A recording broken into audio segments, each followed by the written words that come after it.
Bonjour à tous et bienvenue sur Monaco Info. Voici sans plus tarder les titres qui seront développés dans cette édition. Nous vous donnerons tout d'abord des nouvelles de Baby et Népal, les deux éléphantes sauvées par la princesse Stéphanie d'une mort certaine. La conférence de presse de présentation de la 26e édition d'AGEC Hotel vient d'être organisée en principauté. Cette manifestation se déroulera en février à Nice. Il s'agit du salon des professionnels de l'hôtellerie et de la restauration. Et enfin, nous reviendrons sur le concert de l'Orchestre Philharmonique de Monte-Carlo, dirigé par Laurine Mazel, un des plus grands chefs d'orchestre au monde.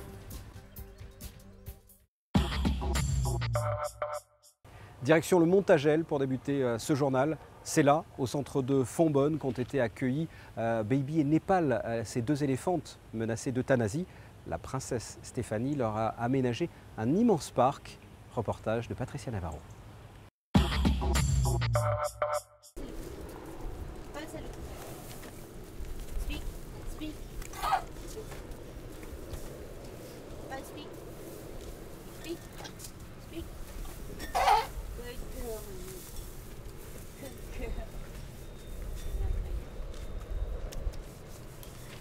Des gestes affectueux, des échanges, en quelques mois seulement de tendres rituels se sont instaurés entre Baby et Népal et celle qui les a sauvés d'une mort certaine, la princesse Stéphanie. C'est dans cet immense parc qui domine la principauté de Monaco que les deux éléphantes, promises à un sombre avenir, ont entamé une nouvelle vie au mois de juillet. Transférées de Lyon, où les autorités locales redoutaient qu'elles ne soient porteuses de la tuberculose, Baby et Népal ont découvert un nouveau terrain de jeu qui ressemble à un véritable paradis, à la différence des installations vieillissantes qui les abritaient dans le parc de la Tête d'Or. Mais au-delà de l'environnement, les deux éléphantes ont redécouvert également le bonheur du contact avec l'homme, elles qui étaient en quelque sorte en quarantaine. On leur a donné ce que tout éléphant la mérite.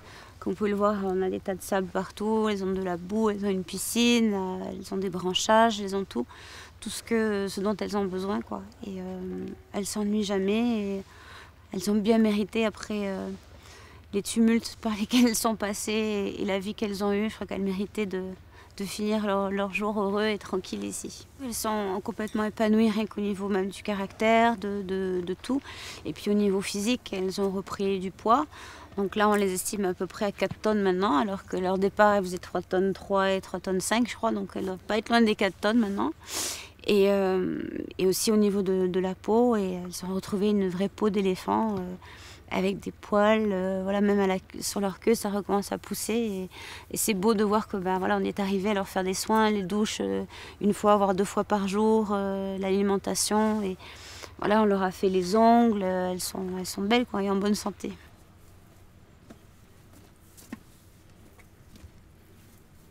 Depuis l'arrivée de Baby et Népal, la princesse Stéphanie est quasiment quotidiennement à leur côté. Elle les soigne, les nourrit, joue avec elles. La princesse, très impliquée dans le milieu du cirque, avait déjà acquis une grande expérience des éléphants. Elle se perfectionne aujourd'hui auprès de Marcel Peters, un célèbre dresseur, et son équipe. Nous commençons la journée en faisant sortir les éléphants tôt le matin.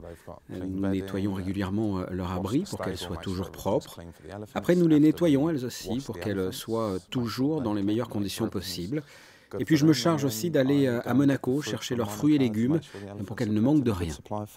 C'est un conte de fées parce qu'elles ont été sorties de tristes conditions de vie et maintenant elles se retrouvent dans cet endroit magnifique, ici dans les montagnes. Elles ont beaucoup d'espace, un abri chaud pour la nuit, une piscine, tout ce dont elles ont besoin.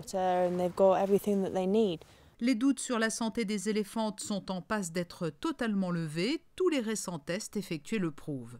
Les 4 tests sont négatifs, donc on ne peut plus parler de peut-être tests défectueux ou une interprétation de lecture. Donc elles sont bien sérologiquement négatives.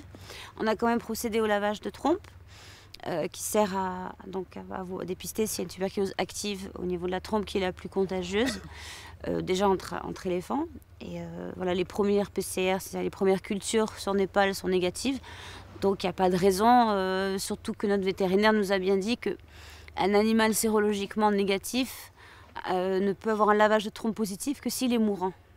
Donc vous avez pu les voir, je ne pense pas qu'elles sont mourantes, elles sont bien vivantes et en pleine santé. Donc ça c'est C'est le plus beau cadeau et ça c'est elle qui me l'en fait, quoi, qu'elle soit saine. Cette vie paisible est ponctuée par les visites de ceux qui ont soutenu la princesse Stéphanie dans son combat pour sauver Baby et Népal.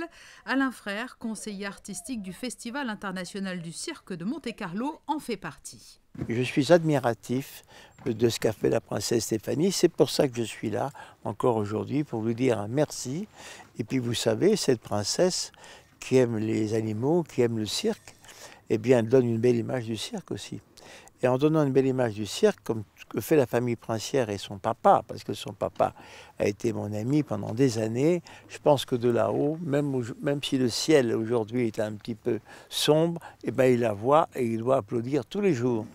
Et puis, ce qui est important pour nous, et pour les Monégasques, moi je ne suis pas monégasque, mais je dois dire à tous les Monégasques qu'ils ont de la chance d'avoir une princesse qui donne une image extraordinaire de la principauté à travers sa passion des éléphants. Le docteur Frère travaille actuellement aux côtés de la princesse Stéphanie pour préparer une grande exposition en marge du prochain Festival du cirque en janvier 2014. Elle devrait se tenir au musée océanographique et retracera à travers les photos de Frédéric Nébinger et des accessoires et tenues de cirque la formidable histoire de Baby et Népal. Une association a également vu le jour. L'objectif est maintenant de récolter les fonds nécessaires pour assurer le quotidien doux et heureux de ces deux éléphantes. C'est le salon de référence pour les professionnels de l'hôtellerie et de la restauration du Grand Sud. La 26e édition d'AGEC Hotel se tiendra en février prochain à Nice. La conférence de presse de présentation a été organisée en principauté ce mardi. Les explications de Frédéric Hélion. Depuis plus de 35 ans, et ce tous les 2 ans, le salon AGEC Hotel accueille les professionnels du monde de l'hôtellerie et de la restauration du Grand Sud. En 2012, la 25e édition du salon a accueilli 14 305 visiteurs sur 4 jours. Pour cette 26e édition, un président d'honneur de renom, Joël Robuchon, le chef le plus étoilé au monde avec 26 étoiles au guide Michelin. Du 2 au 5 février prochain, près de 250 exposants sont attendus au Palais des Expositions à Nice. Un espace chef sera aménagé. Chaque jour, 5 chefs seront assistés d'un amateur tiré au sort lors d'une démonstration culinaire. Sur place également, un restaurant gastronomique dont le menu sera élaboré chaque jour par un chef différent. C'est un salon qui est à taille conviviale, qui représente à peu près une population de chefs et de restaurants qui va de Toulouse jusqu'à l'Italie. Et donc c'est une sorte de vitrine où chacun peut faire son marché. Et pour agrémenter ça, il y a des tas de concours. Plusieurs concours au programme avec notamment la 2e Coupe du Monde des écaillés avec des spécialistes venant de 24 pays. Le Neptune d'or, dont l'objectif sera de mettre en valeur la mer et ses produits, ou encore la Risottomania, un duel entre 4 chefs français et italiens. Autre moment fort, une table ronde sur l'e-réputation et ses enjeux commerciaux.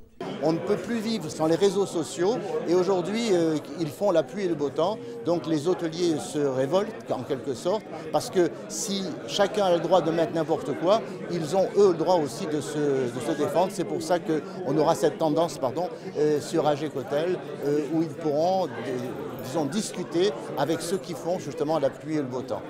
De nombreux chefs étoilés et des grands noms de la cuisine participeront à ce salon. Notez la présence de 2 chefs bien connus en principauté, Philippe Joannès, chef exécutif du Fairmont, et Joël Garot, chef du restaurant Le Vistamar de l'hôtel Hermitage.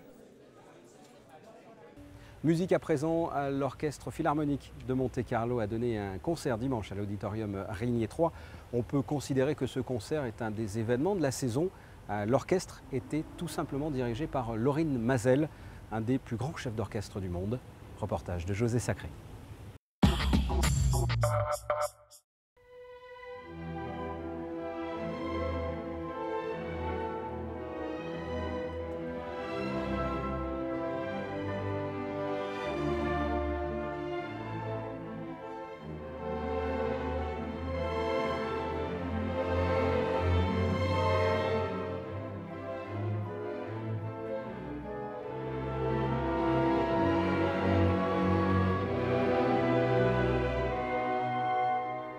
Doté d'une oreille absolue, d'une fabuleuse mémoire, virtuose de la baguette, vous avez dirigé le grand orchestre américain de Toscanini à l'âge de 12 ans. Depuis plus de 60 ans, vous dirigez les meilleures formations de la planète. Maestro Mazel, comment vous présentez? Meneur d'hommes, alchimiste des sons, créateur d'émotions?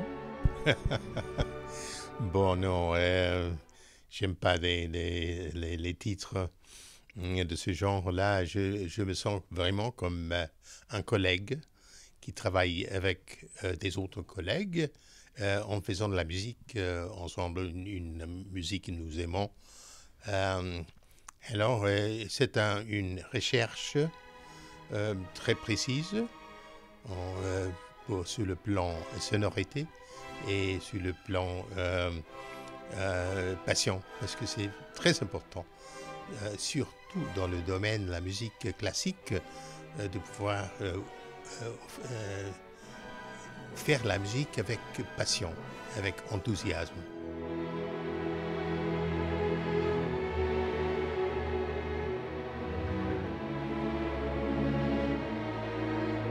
On ne peut pas devenir un chef d'orchestre, on est né chef d'orchestre. C'est-à-dire qu'on a sans rendre compte ce don de communiquer directement avec des yeux, un geste. On ne peut pas calculer ça, organiser ça. Ça vient spontanément, justement, de ta volonté et de ta connaissance de la musique et ton amour pour la musique. Et les musiciens qui sont eux-mêmes aussi très, avec beaucoup d'instinct. Ils jouent ce qu'ils jouent avec cœur et passion. Ils réagissent, tous les musiciens réagissent au geste d'un chef d'orchestre qui vraiment se plonge là-dedans, se mêle avec les notes et voilà, sans réfléchir même. Ça sort d'une facilité. Quelquefois, ça m'étonne moi-même qu'en faisant un petit geste, la réaction est immédiate et ils ont bien compris sans faire des grands discours.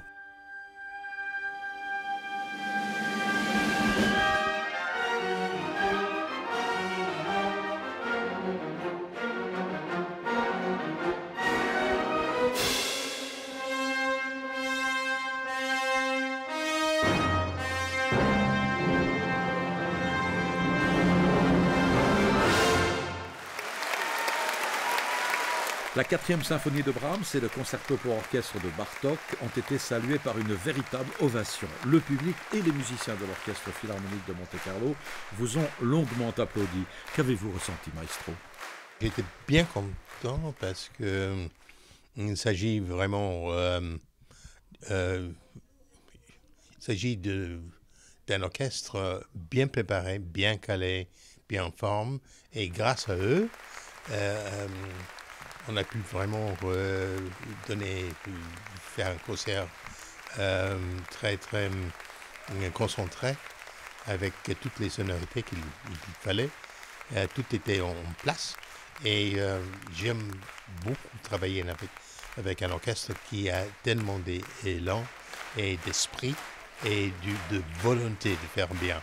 C'est vraiment remarquable.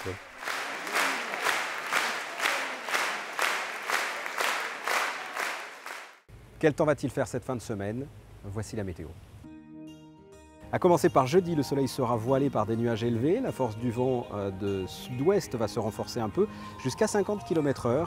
Les températures sont encore clémentes, de 18 à 22 degrés. Vendredi, un ciel en partie nuageux avec un risque d'averse. Le temps se rafraîchit. Il fera de 15 à 16 degrés. Samedi, un temps toujours incertain, les nuages seront par moments menaçants avec tout de même quelques éclaircies. Il fera de 14 à 17 degrés. Et enfin dimanche, une légère amélioration, sans vraiment parler du retour du beau temps, les températures de 15 à 19 degrés. Ce journal est terminé, merci de l'avoir suivi. Je vous propose de retrouver dans quelques instants votre magazine Culture, La Table des Matières. À très bientôt, au revoir.